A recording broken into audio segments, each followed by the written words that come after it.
Hey guys, good afternoon. Welcome back to my channel, Lerato Sebata. I am your procurement specialist, your go-to person whenever you need help with procurement. Today I want to talk about procurement, tenders, and all you need to know. All right, we do downplay this quite often, and I've realized that it's such a challenge. I mean, most people come to me and say, Lerato, how do I make it in tendering? What do I need to do? And we keep on explaining these things. Seems like people are still not understanding what is required when we talk about tender processes. What is tender processes? How do I get myself into the database? What do I need to do to win those tenders? And I realize that we really downplay this a lot, and I just want to be an answer to all your questions today. At least maybe answer the most, if not everything.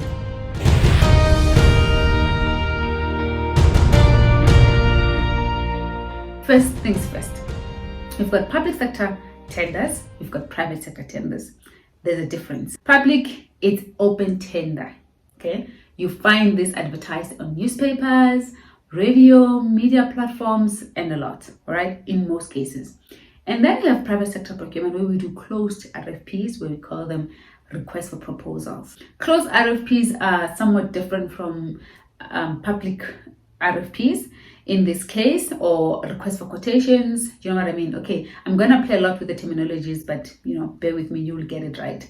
Now, let's focus on the public sector procurement tendering processes. All right, in South Africa, let me be specific. The South African tendering system.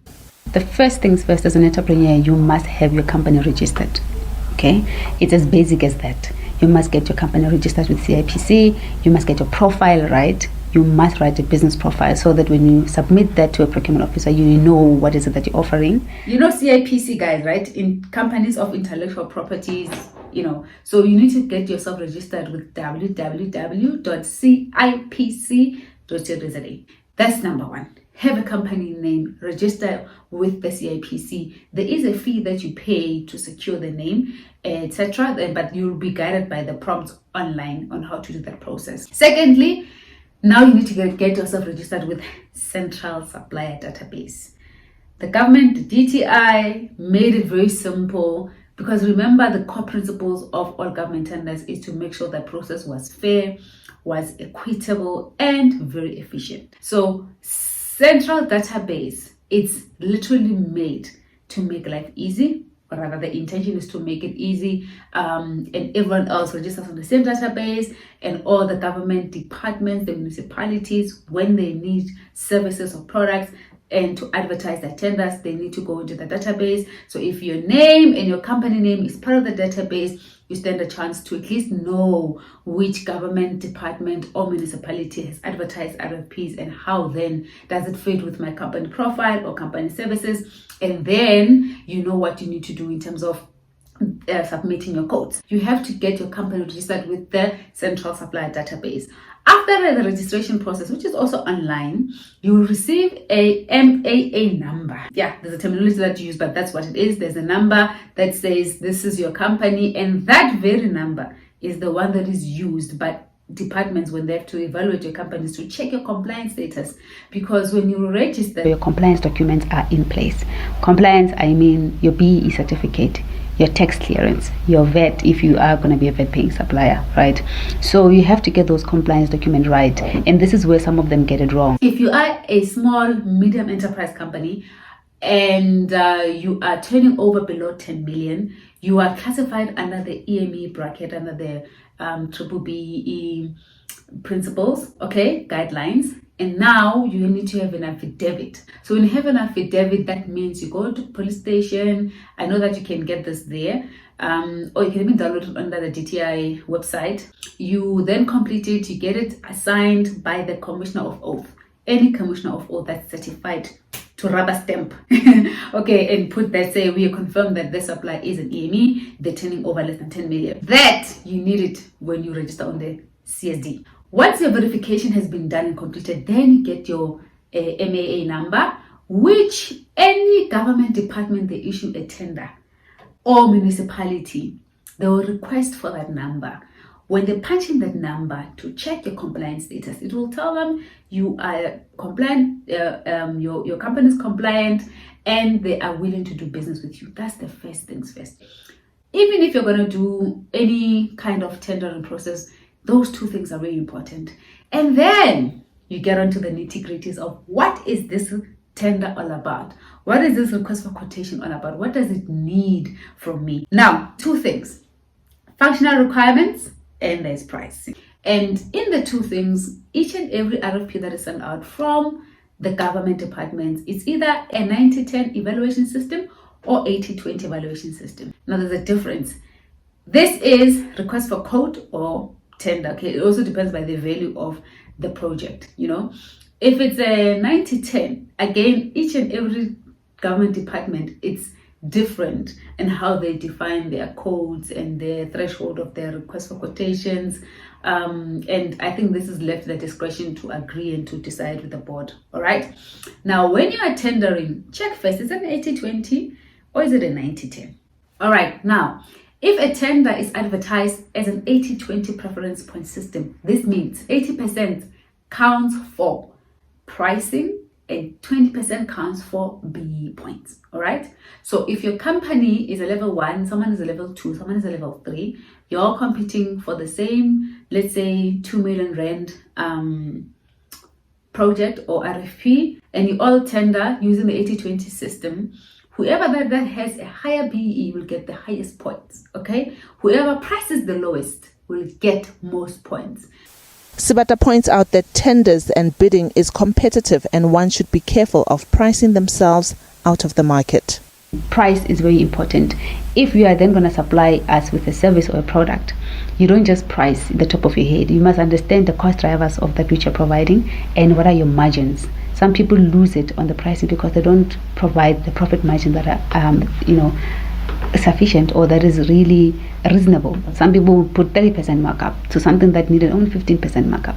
Then you're off the ballpark. So you have to make sure that you price correctly. And if it happens that there is a tie between 3 or 4 bidders, then the one with the highest BE will then get the tender. Same applies to the 90-10 principle. 90-10 purely just means the difference of the value of the tender. If it's, let's say, 50 million and above, then there is an application of 90-10 point system, which means 10% of the points then go to the BE and the 90 to the price. Okay, this is the easy part. Now let's talk about the most difficult part. Every RFP or tender that is advertised has an evaluation criteria. Evaluation criteria, guys, is a qualification criteria for you to get the tender. It's not just about you submitting the pricing and your BE only. Remember, you're responding to a competitive bid that says, can you provide X, Y, and Z, that which we need at the right quality, at the right standard, at the right service level that we need. So first things first, you need to understand, look into what are the evaluation criteria that is mentioned in the tender document. Public tenders or government tenders, they do indicate how you will be evaluated. Firstly, I'm just going to talk about the generic ones. In most cases, they do indicate company experience. We need about 3 to 5 years. This is the scoring point. 10 years and above, this is the scoring point. So you need to check, can you qualify for this evaluation criteria? 2, methodology. What are you proposing? How are you proposing that you will deliver this product or you will deliver the solution that is required? Okay. Check the methodology, check the proposal. How are you proposing? What is it that you're proposing that is different to another competitor or to another competitive bidder? That's second, or rather the most important part. You need to come out different so that someone who is a technical specialist sitting at an end user level, looking at your tender document, they say, oh, I like their methodology. I like their approach. I like their project management. You understand? And the system that they put in place on how to deliver this product or service. Then you get the most scoring. You understand?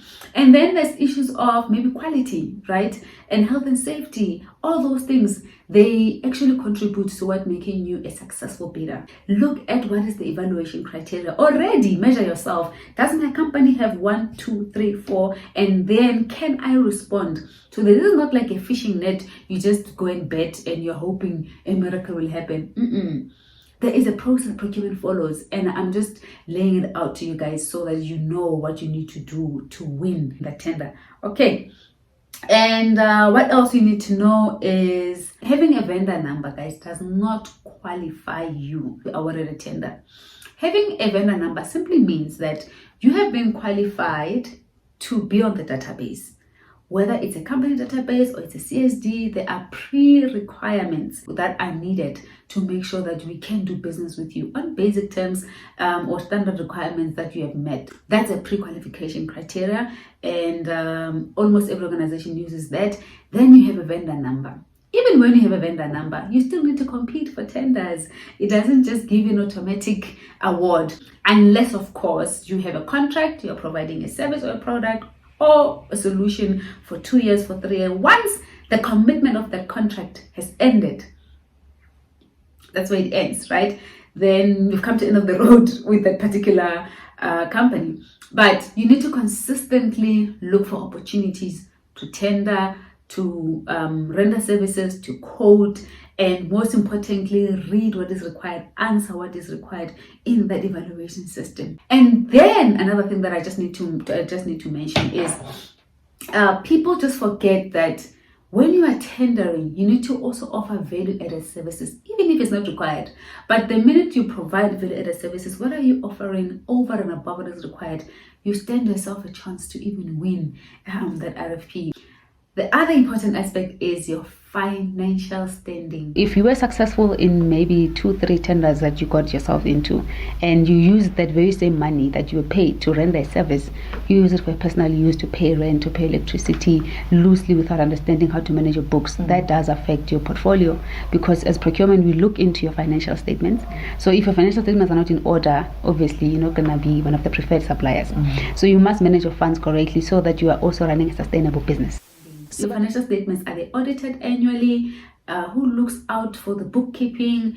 And the minute you manage your finances well, trust me, you are in a better position to be awarded an RFP, because you show us that you manage your cash flow correctly, your liquidity correctly, your debt ratio, all of that is being managed properly. You don't go about swiping for holidays to the business card, for, just paying things, doing groceries, paying rent, all of that. Pay yourself a salary, pay your staff a salary, and then that is already recorded in a balance sheet. Okay. And the other important thing is, know your balance sheet, know what goes in and out of your business, so that you'll be able to question and know when you're submitting that RFP, you are confident that my books are up to standard, they're in order. And these are just simple things that you need to know, guys, to be able to win an RFP. There's a lot more that goes into it, but these are the critical ones that you must get right.